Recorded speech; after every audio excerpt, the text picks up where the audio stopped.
Hi everyone, welcome to my Sean Turns 30 vlog. To surprise him, I booked us a VIP experience at the San Diego Zoo.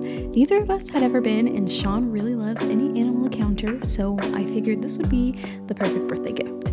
We headed down on a Friday and stayed in La Jolla, which was only 20 minutes away from the park. We didn't stay in downtown because all the hotels were booked were extremely expensive, and it's super noisy, and we're not about that anymore. When we got there, we just chilled, walked around, and had an early night because the next morning was our tour. I couldn't keep it a secret, and I told Sean what we were doing, but I mean, honestly, I didn't even know the details, so it was gonna be a surprise for the both of us.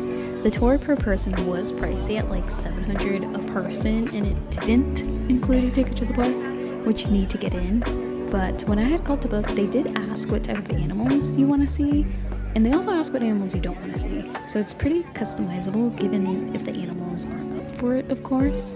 But we met up with our tour guide Leslie and started off the day strong with meeting this cute porcupine. Oh my god. I didn't know this was on our schedule, so we were both really excited, and I'll let the expert share a little bit about porcupines. So these guys are a South American species. They live in the rainforests of Brazil and surrounding countries. Everyone knows the rainforest is in a lot of trouble. We actually partner with several conservation organizations around the world. One of our focused ones is in South America, and we actually do a lot of research on jaguar monitoring. Now, believe it or not, that actually helps porcupines, because when you help the top predator, everything trickles down. So by saving the jaguars resources and environment and tracking them, how many there are and stuff, jaguar is one of the main predators.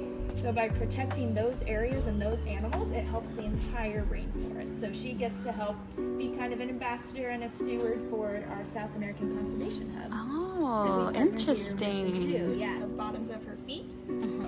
Yeah, isn't that crazy? Do you know what that is? No. It's urine. Really? They're not yellow at all. That's urine. So after learning a little bit more about porcupines, we got to feed this one a little sweet potato stick, which was so cool and so cute. Their noses are like little marshmallows. It's amazing. So for the next stop on our tour, we were gonna learn more about cheetahs. I don't know why I never noticed their heads being so small. It was actually pretty nice being able to drive around in a cart because the San Diego Zoo is huge and it's really hilly, so we were definitely riding in luxury. Our tour guide did have snacks and drinks available for us, which was super nice because we were going non-stop.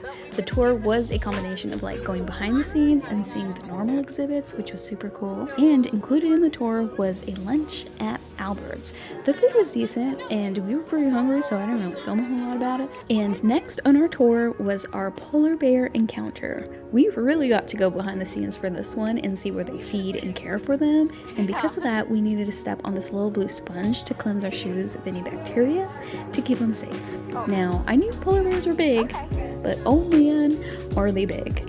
This polar bear is female and is smaller than the males, so she looks cute and cuddly, but oh my goodness, these bears are strong and scary. Well, I guess not scary, but I definitely fear them. We stood against a wall while the staff fed her a few heads of lettuce, and from what I remember, they each got like 12 heads of lettuce a day. Also, if you ever wonder why polar bears aren't as white at the zoo, it's because there's typically no snow in their enclosure and they aren't in and out of water as much, so they look a little dirty. This polar bear's brother is also in the enclosure with her, and he ended up coming out after she was done having her snack to bully her. So listen to them argue.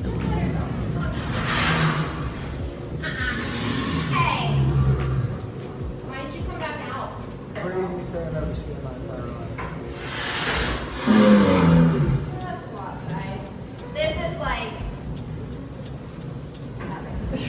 This was so crazy. It was so loud, but apparently, like the staff said, it was nothing compared to when they really fight.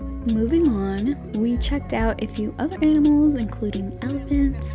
We even fed some camels, which were pretty cute.